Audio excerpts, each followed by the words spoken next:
Welcome to the Playing Books podcast. I am absolutely buzzing for this episode. So this is a big one. Today, we are not just looking at a bestseller. We're looking at a cultural phenomenon, a book that has sold over 25 million copies. 25 million. It's hard to even wrap your head around that number. It is. And on top of that, it was named the #1 most influential business book of the 20th century. I'd say it's arguably the gold standard for personal development literature. It's one of those, rare books that actually deserves all the hype it gets. Absolutely. We are talking about none other than The 7 Habits of Highly Effective People by Stephen R. Covey. And specifically, we are looking at the 25th anniversary edition today, which adds some really interesting context to the original text. It really does. Now, I have a question for you and for everyone listening out there. Do you ever feel busy, like you are constantly running on a treadmill, you're sweating, you're working hard, but you're not actually productive? Or maybe the other side of that coin. Maybe you're killing it in your career. You're climbing that ladder rung by rung, but you look around and realize your relationships are a mess. Yeah. Or you're just not happy. That is the classic paradox Covey addresses right from the very start. He makes this brilliant distinction that really, it sets the stage for everything else in the book. The difference between efficiency and effectiveness. I think we confuse those two all the time. I know I do. We all do. It's easy to. Efficiency is just getting things done fast. Yeah. It's checking boxes off a list. It's pure volume. Right. But effectiveness, that's about getting the right things done. You can be incredibly efficient at climbing a ladder, super fast, only to realize when you get to the top that it's leaning against the wrong wall. Ugh, that image always sticks with me. The ladder against the wrong wall. You spent years of your life climbing, only to find out you're on the wrong roof. And I want to welcome everyone listening, whether you are, say, a student just starting out, or a parent trying to manage a totally chaotic household, or a CEO running a Fortune 500 company. This book is for adults. It's for adults who want to get their act together. It is practical. It is. It's sometimes tough to hear, but it is so necessary. It is. And, before we really get into the meat of the habits, we have to clarify something fundamental about Covey's whole philosophy. Okay. This isn't a quick fix book. It's not about life hacks or little tricks. Covey talks a lot about the character ethic versus the personality ethic. Right. He basically roasts the last 50 years of self-help literature, doesn't he? He really does. Yeah. He argues that more recently, we've focused on the personality ethic, techniques, public image, Band-Aids. The how to smile to get people to like you, how to dress for success, all that surface stuff. All of it. And Covey says that stuff is all fluff if the foundation isn't there. He focuses on the character ethic. Things like integrity, humility, fidelity, courage, patience. It's what he calls an inside-out approach. Meaning, you can't change your reality, your relationships, your job, your family, until you change yourself on the inside first. You got it. You can't talk your way out of a problem you behaved your way into. That's a good line. Precisely. You cannot have public victories, so success with other people, until you have first achieved a private victory. That's mastery over yourself. Okay, so let's do a quick recap of those private victories, habits 1 through 3. I know we want to spend the bulk of this episode on the later habits, the public ones, but we have to lay the foundation. You can't build the roof without the slab. Good way to put it. So habit 1 is be proactive. Yeah. This is the fundamental realization that you are the programmer of your own life. You're not just an animal reacting to things. Exactly. You aren't just reacting to stimuli like a Pavlovian dog. There's a space between stimulus and response, and in that space is your freedom to choose. It's about taking responsibility for your own life. I love that metaphor. You are the programmer, which leads right into habit 2, which is begin with the end in mind. Right. If habit 1 is realizing you're the programmer, habit 2 is actually writing the program. It's defining your personal mission statement. It's about vision. Covey has that famous exercise where he asks you to visualize your own funeral. It's a bit morbid, but it works. It is, but it's powerful. Yeah. What do you want your family, your friends, your colleagues to say about you when you're gone? That tells you what your deepest values are right now. It's about setting the destination before you ever start driving. And then habit 3, put first things first. Exactly. Yeah. This is running the program. It's the habit of personal management. It's the discipline to manage yourself, not by the clock, but by your priorities. The famous quadrant matrix. Yes. Focusing on quadrant 2, things that are important but not necessarily urgent, building relationships, long-term planning, prevention, exercise. rather than just putting out fires all day in quadrant one. Okay, so that's the foundation. That is the private victory. If you master those, you move from dependence to independence. But Covey says independence isn't the ultimate goal, right? Which is kind of countercultural. It's totally countercultural. Our culture worships independence. I could do it on my own. I'm self-made. I don't need anyone. Right. But Covey argues that the highest level of maturity is interdependence. It's the realization that we can accomplish so much more together than we do alone. But, and this is the key, you can only be good at interdependence if you are already independent. So you can't be a good team member if you're a mess yourself. You can't be a good partner if you don't know who you are and can't keep promises to yourself. Dependent people can't create interdependent relationships. That brings us to the concept of the emotional bank account. I think this is such a useful, practical metaphor for anyone listening who wants to improve their marriage or their relationship with their kids or even their boss. Can you unpack that a little? It's simple, but it's so profound.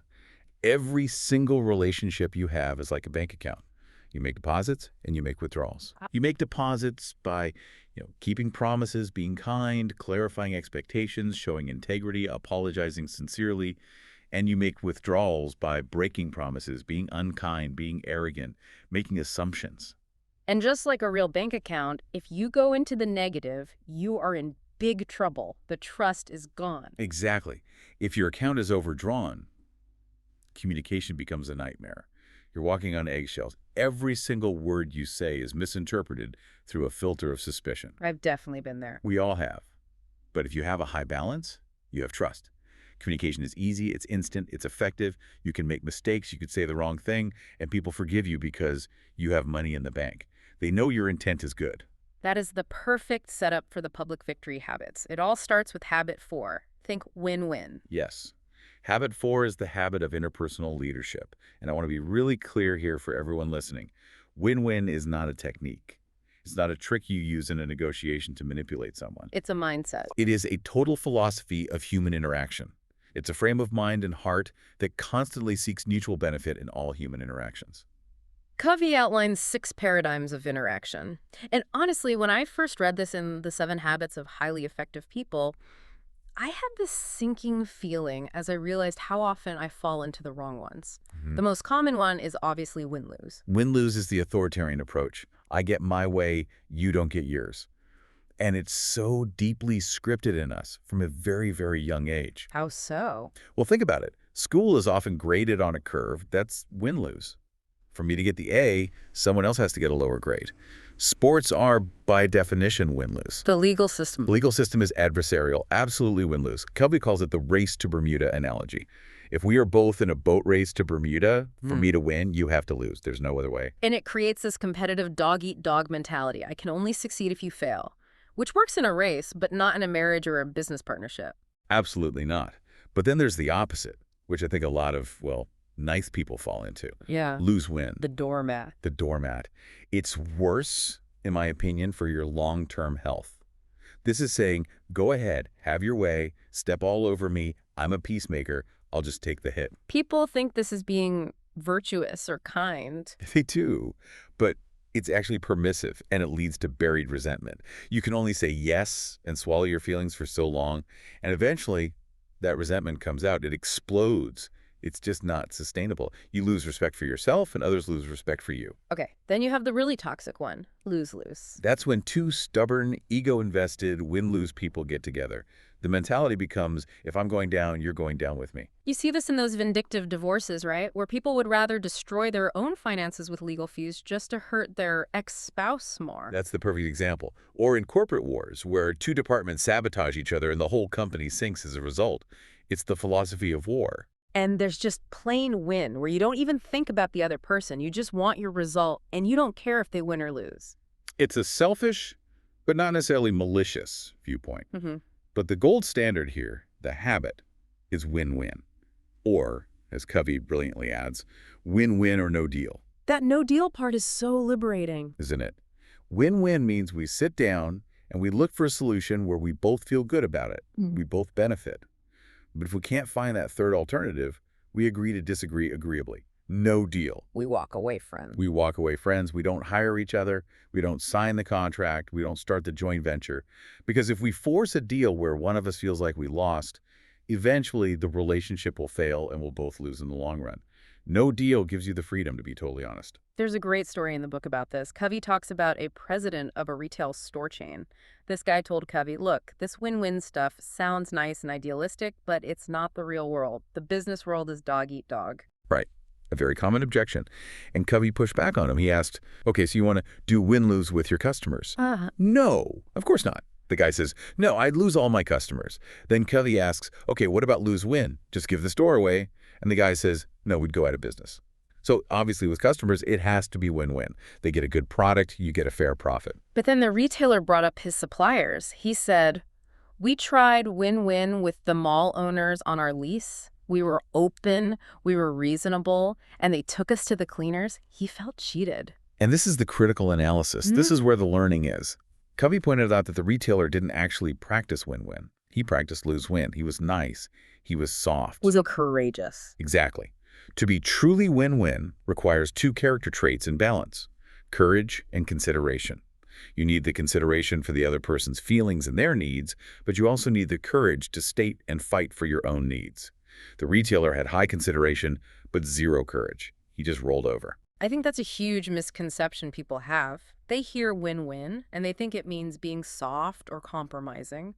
But it's actually harder. It takes more strength to find a solution that works for everyone than it does to just bully your way through or to just give up. It's much harder. It requires a fundamental character trait that Covey calls the abundance mentality. This concept is huge. Okay, what is that exactly? Most people, he argues, operate from a scarcity mentality. It's the one pie theory. There's only one pie, and if you get a big slice of that pie, that means there's less for me. So I have to fight you for it. I have to fight you for it. I can't be genuinely happy for your success because your success somehow diminishes mine. Oh, I see that everywhere. In office politics especially. People hoarding credit, hiding information. All of it. It all stems from a deep insecurity. But the abundance mentality flows out of a deep inner sense of personal worth and security. It's the paradigm that says there's plenty out there for everyone. It opens up possibilities, creativity, options. There's not just one pie. There's not just one pie. We can bake more pies. If you believe that, you can share credit, you can share profit, you can share power. And ironically, that attitude usually makes the pie bigger for everyone involved. So we have the attitude of win-win. We understand it requires courage and consideration, but how do we actually do it? How do we get there in a real conversation? That leads us directly into habit 5, seek first to understand, then to be understood. Covey calls this the single most important principle he has ever learned in the field of interpersonal relations. That's a big statement. It's a massive statement, and he starts with that brilliant, unforgettable analogy of the optometrist. I love this story. So you go to an eye doctor, and you tell him, Doc, I'm having trouble seeing. Everything is blurry. Right. And the doctor, without doing any tests, takes off his own glasses, hands them to you, and says, here, try these. They've worked great for me for the last 10 years. And you put them on, and of course, everything is 1,000 times worse. You say, I can't see a thing. And the doctor says, what's wrong with you? Try harder. Just think positively. You would never, ever go back to that doctor. You'd think he was insane. You'd run out of there. Yeah. Because he prescribed before he diagnosed. But in our communication, in our relationships, we do this all the time. We hand people our own glasses. We listen to people, not to understand them, but with the intent to reply. Covey has a name for this. He calls it autobiographical listening. Yes. We filter everything through our own life experiences, our own paradigms. A child comes to a parent with a problem at school, and immediately a parent says, oh, I know exactly how you feel when I was your age. And they're not listening anymore. They're not listening to the child. They're listening to their own internal biography. They're just projecting. Covey identifies 4 ways we typically do this. We evaluate, we instantly agree or disagree. You're right. Or that's wrong. We probe, we ask questions, but from our own frame of reference. Well, did you try this? Why didn't you do that? Prying. We advise, we give counsel based on our own experience. Here's what you should do. Or we interpret, we try to figure people out, analyze their motives based on our own motives. You're just saying that because you're tired. And we usually do these 4 things instantaneously without even thinking about it. I am so guilty of the advising one constantly. Someone starts telling me a problem, and my brain is already 5 steps ahead, solving it in my head before they even finish their sentence. And I think I'm being helpful. We all are. Our culture rewards it. We want to be the hero. We want to fix it. But the problem is, if you offer a solution before the person feels truly deeply understood, they won't accept it. They don't trust your diagnosis because you haven't done one. So what's the alternative? The antidote is empathic listening. And this is more than just active listening, where you sort of mimic what they said back to them like a parrot. Right, so what I hear you saying is... Yeah, that can feel manipulative. Empathic listening is listening with the intent to really deeply understand the other person's frame of reference. It's listening with your eyes and your heart, not just your ears. You're listening for the feeling and the meaning behind the words. Covey uses the phrase psychological air. I think that really captures it perfectly. It's a great metaphor. Think about it. If we were in a room and I started sucking all the air out, what would be the only thing you cared about? Breathing. Getting air. Exactly. Yeah. You wouldn't care about this podcast or your job or what's for lunch. You'd just want air. He says that when a person feels misunderstood, they are suffocating psychologically, and all they want is that air of being understood. And if you argue with them or advise them, you're just sucking more air out of the room. You are. But if you simply listen, if you reflect their feeling back to them, you sound really frustrated about that. That must have been incredibly difficult. You give them psychological air. And once they can breathe, once they feel understood, their defenses drop. The fight or flight mechanism turns off. And then, and only then, can you move into rational problem solving. And that leads to the second equally important half of the habit. Yep. Then to be understood. Yes. Once you've made the diagnosis, then you have earned the right to make the prescription. This is where you can make your point. Right. And Covey goes back to classic Greek philosophy here. Ethos, pathos, and logos. It's a crucial sequence. Most of us, especially in a business setting, go straight to logos. The logic, the data, the facts. Here's why you were wrong. Yeah. Here are the facts from the report. My reasoning is sound, but you can't start there. It's ineffective. You have to start with ethos. You have to. Ethos is your personal credibility. It's the trust you've built up over time. It's your character. It's the balance in your emotional bank account. If people don't trust you, they won't listen to you, no matter how good your logic is. Okay, so ethos first, then pathos. Pathos is the feeling, the empathy. It's the side that aligns with the first part of the habit. You have to show you understand how they feel and you respect their perspective. You have to connect with them emotionally. Only after you have established ethos and pathos can you effectively use logos, the logic of your argument. So the sequence is character, then relationship, then logic. Exactly. If you skip the first two, your logic, however brilliant, will fall on deaf ears. You have to influence the heart before you can influence the mind. It's amazing how these habits stack on top of each other. You need the independence of habits 1, 2, and 3 to have the security to even attempt win-win from habit 4. And you absolutely need the win-win attitude and the deep communication skills of habit 5 to get to the real magic of habit 6. Synergize. Synergy. It's a buzzword that has been so abused in the corporate world for decades. Yeah, it makes people roll their eyes now. It does. Let's find some synergies. Right. But Covey's definition is beautiful and powerful. It simply means the whole is greater than the sum of its parts. 1 + 1 = 3, or 10, or, 1,000. It's the idea that if you and I work together and we really trust each other because we have a win-win paradigm, habit 4, and we really understand each other because we've practiced empathic listening, habit 5, we can come up with a solution that is better than what I originally wanted and better than what you originally wanted. It's a third alternative. It's a third alternative. It's something new that didn't exist before. And it's not compromise, right? I think a lot of people confuse synergy with compromise, but they're opposites. A huge distinction. He's very clear on this. Compromise is 1 + 1 = 1.5. We both give something up. We meet in the middle. It's a low form of win-win. It's a transaction. I'll give you this if you give me that. It's actually less than the sum of the parts. So synergy is different. Synergy is transformation. It's creative. It's honestly a little scary because you don't know where it's going to lead. You have to be willing to leave the comfort zone of my way or your way and enter the wilderness of genuine creativity together. Covey uses a couple of examples from nature to explain this, which I found helpful. Yes, he does. If you plant two plants close together, their roots commingle and they actually improve the quality of the soil for each other. So both plants grow better and stronger than they would if they were planted far apart. Or if you take two pieces of wood and laminate them together, they can hold much more weight than the total of the two pieces separately. The combination itself adds a new kind of strength. So the core, the absolute heart of synergy seems to be valuing differences. That is the mental paradigm shift you have to make. Covey has this great quote: "If two people have the same opinion, one is unnecessary." I love that. If I hire you and you just agree with everything I say, why am I paying you? I already have my own opinion. I need you to see the world differently. I need your perspective to spot my blind spots. But that's so hard. When someone disagrees with us, our first instinct is to think they're wrong. Or maybe that they are attacking us personally. Of course, because we think we see the world as it is. We think we're objective. But Covey reminds us we only see the world as we are.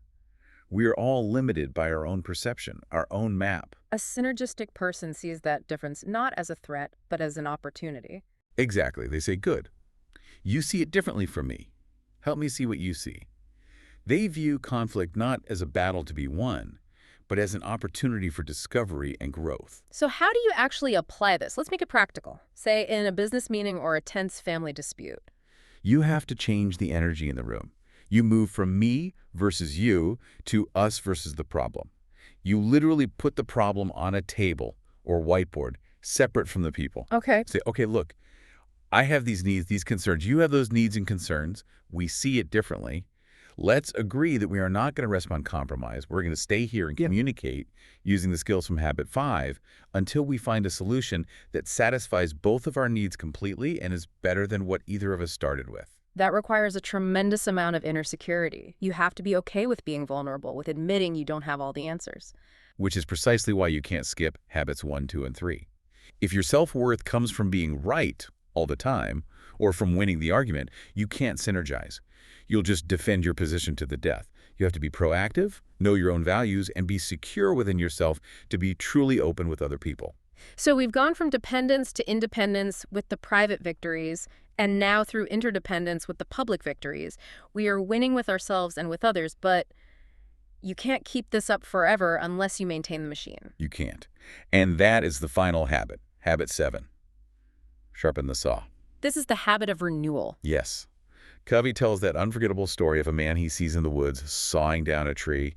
He's been at it for 5 hours straight. He's exhausted, sweating, and getting nowhere fast. And the saw is dull. The saw is incredibly dull. A passerby watches this for a while and finally says, "Excuse me, but why don't you stop for a few minutes and sharpen your saw? You'd go so much faster." And the man, annoyed, says, "I can't. I'm too busy sawing." Ugh. We have all been that guy. I'm too busy working to take a break. I'm too busy driving to stop for gas. We all fall into that trap. Habit 7 is the habit of preserving and enhancing the greatest asset you have, you. It's about maintaining your PC, your production capability.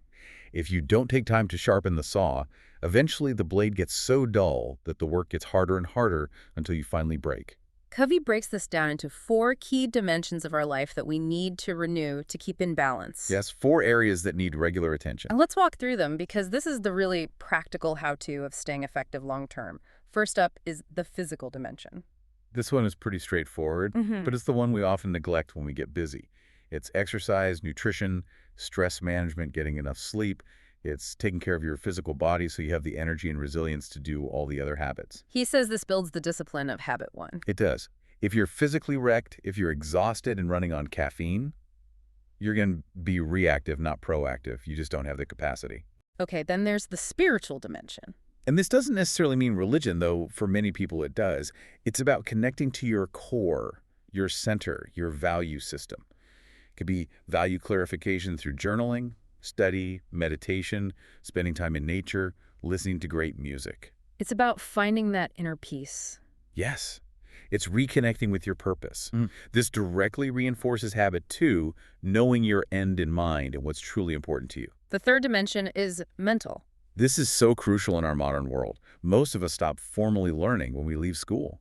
We let our minds atrophy. We watch endless hours of passive television or scroll through social media, which Covey would call mind-numbing. So sharpening the mental saw is about being an active learner. It's about reading great books, writing, visualizing, planning, learning a new skill.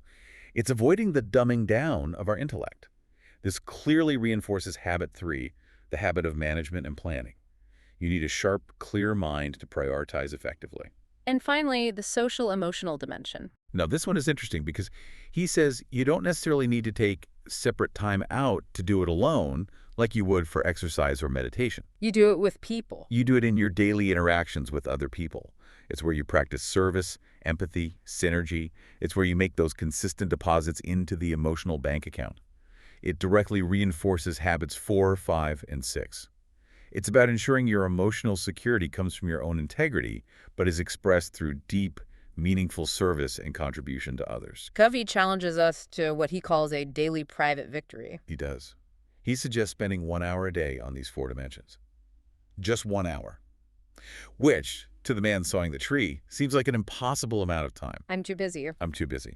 But that 1 hour of sharpening dramatically affects the quality and effectiveness of the other 23 hours of your day. It's the difference between dragging a dull saw back and forth for hours and slicing cleanly through the wood in a fraction of a time. It gives you the stamina to handle the real challenges of your day. So when you look at all 7 habits together, they don't just sit side by side. They form a circle, but it's really more of an upward spiral. Exactly. It's a process of growth and change. It's an interconnected whole. As you consistently improve in habit 7, sharpening the saw, you have more energy and discipline to be proactive in habit 1. And as you are more proactive, you have more inner security to seek first to understand in habit 5 instead of just reacting. And as you understand people better, you are far more capable of creating synergy in habit 6. Each habit feeds the others. It lifts you to new levels of understanding and effectiveness over time. You don't just finish the habits, you live them. And you get better and better at them as you spiral upwards. And it brings us right back to where we started with that inside-out philosophy. You cannot change the fruit on the tree without first changing the root. It's the core message. In the afterword of the 25th anniversary edition, he briefly touches on what became his next book, The 8th Habit, which is really about moving from effectiveness to greatness. It's about finding your unique voice and inspiring others to find theirs. But it all starts here. You can't inspire others until you've first mastered yourself. This has been such a journey. We've gone from taking responsibility for our own lives to designing our future, managing our time, and then stepping out to build win-win relationships, listening with true empathy, creating synergy, and then constantly renewing ourselves to keep it all going. It really is a manual for life. That's the best way to describe it. It's not just a business book. It's a book about how to be a good human being, a good parent, a good spouse, a good friend. So what does this all mean for you, for everyone listening right now? We've covered a huge amount of ground in this podcast. I think I want to leave you with one final thought. It's about the gap. Covey often quoted the psychiatrist Viktor Frankl on this. Between stimulus, so what happens to you, and response, what you do about it, there is a space, a gap. In that space lies our freedom and our power to choose our response. The quality of your entire life ultimately collapse and just react? Or do you pause, use your self-awareness, and choose your response based on principles? That is so powerful. The space between stimulus and response, that's where we live our lives. It is where all growth happens. So here is our challenge to you listening. We really want you to let the ideas in. The 7 habits of highly effective people actually enhance your life. Don't just listen to this podcast and nod along and then forget about it. Pick one habit. Just one. Just one. Maybe it's the one you know you struggle with the most. Maybe you are a classic win-lose person and you need to seriously work on thinking win-win. Maybe you are a terrible listener, like me sometimes, right, and you need to practice seeking first to understand with your partner or your kids this week. Or maybe your saw is just incredibly dull. Maybe you're burned out and you need to commit to that daily private victory, even just for 30 minutes a day. Pick one. And focus on it for the next 30 days. Just see what happens, and we want to hear about it. Engage with the author's legacy. You can find Franklin Covey on social media. They're doing incredible work continuing this legacy. Share your journey. And seriously, if you haven't read this book, or if you read it 10 years ago and it's just gathering dust on a shelf, go purchase The 7 Habits of Highly Effective People by Stephen R. Covey. Get the 25th anniversary edition. It is timeless. It is essential reading for any adult living in the modern world. We want active participation here. Ask yourself this question right now. What is my dull saw? What relationship in my life desperately needs a deposit into its emotional bank account? Don't wait. Think about it right now. And then take one small proactive action. Close the gap. Thank you so much for joining us for this episode of the Playing Books podcast. We know time is your most valuable resource, and we really appreciate you spending this time with us to sharpen your saw. Absolutely. It's been a pleasure. Please follow, subscribe, and share the Playing Books podcast with a friend. Maybe a friend who you know needs to sharpen their saw, or maybe a friend you want to build a better win-win relationship with. Until next time, keep writing your own program. Bye, everyone.